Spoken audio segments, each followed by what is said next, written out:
दोस्तों, यहाँ पर हम लोग एक और मंडे के लिए जो 3 अक्टूबर 2022 के लिए जो निफ्टी बैंक निफ्टी के अंदर क्या टारगेट हो सकते हैं, हम चार्ट के साथ एक्सेल सीट के अंदर भी देखने जा रहे हैं। और कहाँ पे देखने जा रहे हैं? विनर्जी शेयर बाजार के अंदर। और कौन बता रहा है? ये रमेश माने बता रहा हूँ। इसके लिए एक पहला डिस्क्लेमर तो देना चाहता हूँ। अगर we are the not SEBI register, this is only educational purpose. ये pure sure intraday, no carry forward, hedge position. हम लोग हेज पोजीशन के लिए प्रायोरिटी देते हैं। Capital required 30 to 40,000, daily profit loss ₹2000। तो मैंने यहाँ पे डिस्क्लेमर दिया है। अगर मैं जो बताता हूँ स्ट्रेटेजी, अगर इसके अंदर आपको क्यूरियोसिटी होगी कुछ, तो यहाँ पे इस मेल के ऊपर मेल कर सकते हैं या कमेंट बॉक्स में कमेंट कर सकते हैं। कमेंट जरूर करना, अच्छी हो या बुरी हो, कमेंट करना जरूरी है कि कमेंट के बाद पता चलता है कि आपने ये वीडियो पूरा देखा है और समझा है, पसंद भी किया है।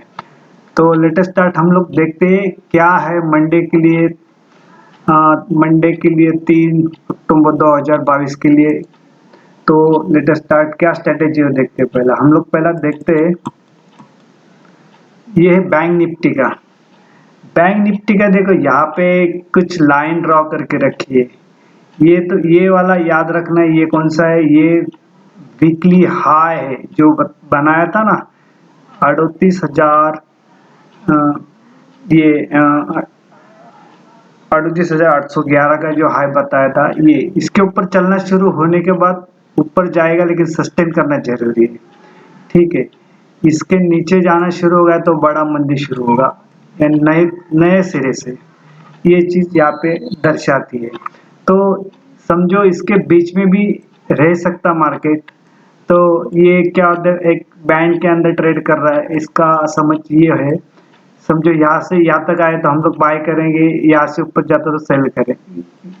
सॉरी, यहाँ से नीचे आना चालू हो गया तो हम लोग सेल करेंगे, और यहाँ से ऊपर जाना शुरू कर दिया तो बाय करेंगे। यहाँ से नीचे जाना शुरू हो गया तो नीचे जाएगा, अगर इसके ऊपर बीच में आता नहीं। अदरवाइज इसके ऊपर चला जाए तो और बड़ी तेजी, तूफानी तेजी शुरू हो जाएगी नए सिरे से। इसका एक मीनिंग है, ये वीकली क्लोज वाला लाइन है। ये वीकली क्लोज बने, वीकली हाई फिर वीकली लो। ये दो सिनेरियो यहाँ पे ड्रॉ करके रखिए। उसके साथ ये एक लाइन मार के रखिए। ये लाइन इंट्राडे के लिए एक्टिव है, कल ओपन होने के बाद ही एक्टिव होगी। यहाँ से ये मतलब होता है। तो समझो ये लाइन से नीचे जाना शुरू कर दिया, समझो ये लाइन से नीचे जाना शुरू कर दिया तो सेल एक्टिव होगा। ये लाइन से ऊपर जाना शुरू कर दिया तो बाय एक्टिव होगा। ठीक है, ये चीज यहाँ पे ये दर्शाती है, ये दो लाइन। और ये तो बॉलिंगर बैंड लगाया हुआ है और एक ऑसिलेटर लगाया हुआ है। ऑसिलेटर क्या कहता है? ये जीरो के ऊपर जाने के बाद बाय, और जीरो के नीचे जाने के बाद सेल। तो यहाँ पे एक वर्टिकल लाइन भी लगा डाल के रखी। देखो यहाँ पे क्या होगा, एक ऑसिलेटर जो लगाया हुआ है जीरो के नीचे चला गया, तो ये 27 तारीख का बता रहा हूँ। तो नीचे चला गया, यहाँ तक आया करीबन 27। समझो तीसरी कैंडल के ऊपर ही हमें ये पैसा मिला। ये 15 मिनट का चार्ट है और हाइकेनेसी लगाया हुआ है, ये हाइकेनेसी कैंडल, और ये 15 मिनट का चार्ट है।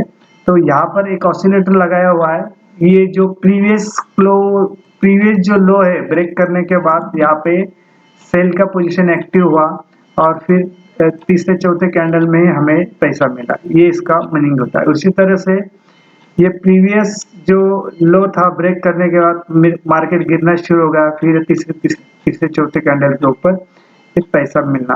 जब वैसा ही 30 तारीख को क्या हुआ, देखो 30 तारीख के ऊपर प्रीवियस जो हाई, प्रीवियस कैंडल का हाई ये ब्रेक करने, प्रीवियस कैंडल यानी जो अभी रनिंग कैंडल चल रही उसका जब लो ब्रेक किया तो ये सेल पोजीशन है।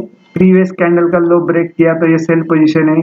प्रीवियस कैंडल का हाई ब्रेक करने के बाद वहां पे ऊपर पोजीशन बाय करने की होती है। यहाँ पे बाय एक्टिव हो गया। देखो ये जीरो से ऊपर चला गया ऑसिलेटर। ठीक है, ये जीरो से नीचे है, ये जीरो से नीचे, ये जीरो से ऊपर है। ये सिंप्लीफाई यानी इसके ऊपर स्टडी करोगे उतना कम है, और जितना सिंप्लीफाई स्ट्रेट लाइन रहेगा तो ये काम को आने वाली चीज है। ठीक है, तो इसके ऊपर भी ध्यान रखना है। ये कैंडल हाइकेनेसी, ये ऑसिलेटर, बाद में ये बोलिंगर बैंड लगाया हुआ है, और ये कैंडल प्रीवियस कैंडल का लो ब्रेक करने का तो हम लोग सेल पोजीशन लेते हैं, लेकिन ये इसका कंडीशन है ऑसिलेटर जीरो के नीचे चाहिए। ठीक है, ऑसिलेटर जीरो के नीचे चाहिए। इसी तरह से ये हम लोग यहाँ पे पोजीशन लेते हैं, और ये है इसके नीचे चलना शुरू हो गया तो सेल पोजीशन होगी, इसके ऊपर चलना शुरू हो गया तो बाय पोजीशन होगी। ये कंडीशन यहाँ की है। ये इंट्राडे के लिए ये चीज अलग है और ये चीज अलग है। तो एक चार्ट के अंदर मैंने दो चीज बताई।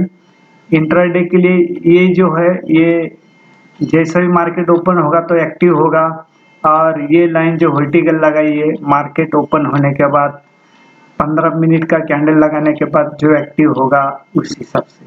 इसके लिए कोई कैंडल नहीं है। इसके लिए ये जो अभी एंड ऑफ डे के ऊपर ये बनाया हुआ है, और ये कल एक्टिव 9:15 बजे ही होगा जब मार्केट ओपन होने के बाद। ये बैंक निफ्टी का स्पॉट लेवल है।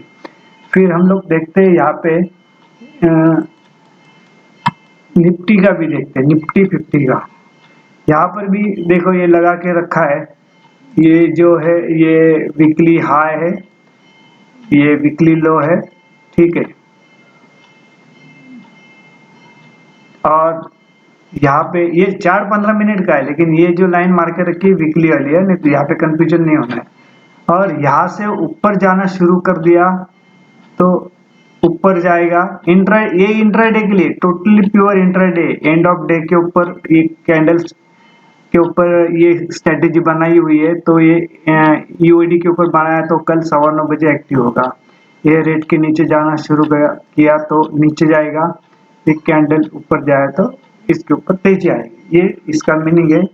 और बीच में समझो यहाँ कैंडल आ गई, समझो यहाँ पे मार्केट ओपन हुआ और सस्टेन करना शुरू होगा, ऊपर जाना शुरू हो गया तो जाएगा, यहाँ तक जाएगा। अगर ये ब्रेक करता है तो ऊपर ही जाएगा, नहीं करता है तो फिर से रिवर्स होएगा। इसका मीनिंग ये होता है इसका।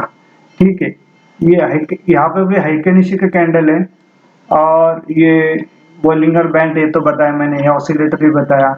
ये इसके अंदर ये बहुत बेहतर ढंग से काम करता है, लेकिन ये बैंक निफ्टी के अंदर बहुत जबरदस्त काम करता है। बैंक निफ्टी के अंदर ये बहुत जबरदस्त काम करता है स्ट्रेटेजी, ये ऑसिलेटर वाला। करीबन 5-10 मिनट के अंदर 200-300 पॉइंट मिल जाता है। 5 to 10 minute, within 5 to 10 minute we got 200 to 300 point. ये आप ध्यान रखना। ठीक है, फिर हम लोग इसको अभी एक्सेल सीट के अंदर भी देखते हैं क्या टारगेट बनेगा। यहाँ पे एक्सेल सीट के अंदर उसका टारगेट निकाले। यहाँ पे देखो ये इसके ऊपर क्लोजिंग देना शुरू हो जाए, यानी इसके ऊपर चलना शुरू हो गया तो ये टारगेट आएगी। इसके अंदर 5 टारगेट आएंगे नहीं, लेकिन यहाँ तक 1 2 3 तो ज्यादा करके एक टारगेट तो कौन सा तो आएगा ही। ठीक है, यहाँ से नीचे चला गया वो तो फिर यहाँ पे हम लोग पुट लेंगे, और इसके ऊपर गया तो हम लोग कॉल लेंगे। ये सब टारगेट है, एक्टिव है। ये कल 9:15 बजे से ही टारगेट एक्टिव हो गए। इसके लिए समय नहीं है आपको। एंड ऑफ डे बोले तो आज ही आपके ऊपर आपका जो चार्ट होगा उसके ऊपर प्लॉटिंग करके लेना पड़ेगा, और ये टारगेट है उसके।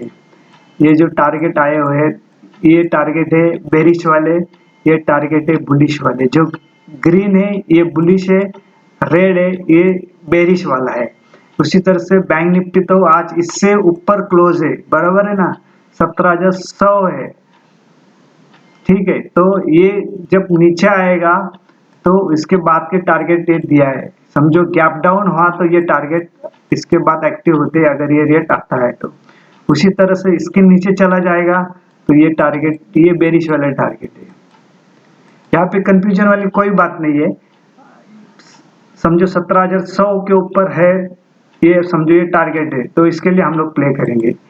जैसा भी ये इसकी और एक खासियत देखा क्या, ये जो 50 SMA 17,425 इसके पास ये आता है टारगेट। देखो अगर आएगा तो टारगेट ये 17,425 से लेके 17,525 तक ये टारगेट एक्टिव है।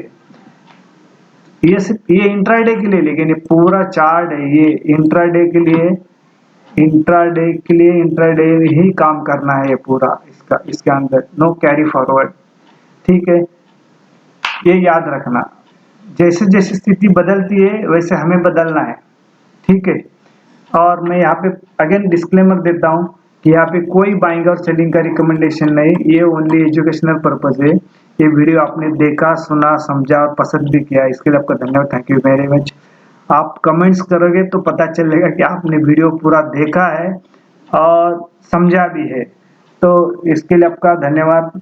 ये भी स्ट्रेटेजी हम लोग ऑफलाइन में सिखाने वाले हैं, जब भी क्लास चालू होगा तभी, और ये बहुत ज़बरदस्त है। यहाँ पे मैंने बैक टेस्टेड का ये बताया है, ये 3-4 दिन का, जब भी हुआ है तभी। ठीक है, थैंक यू वेरी मच।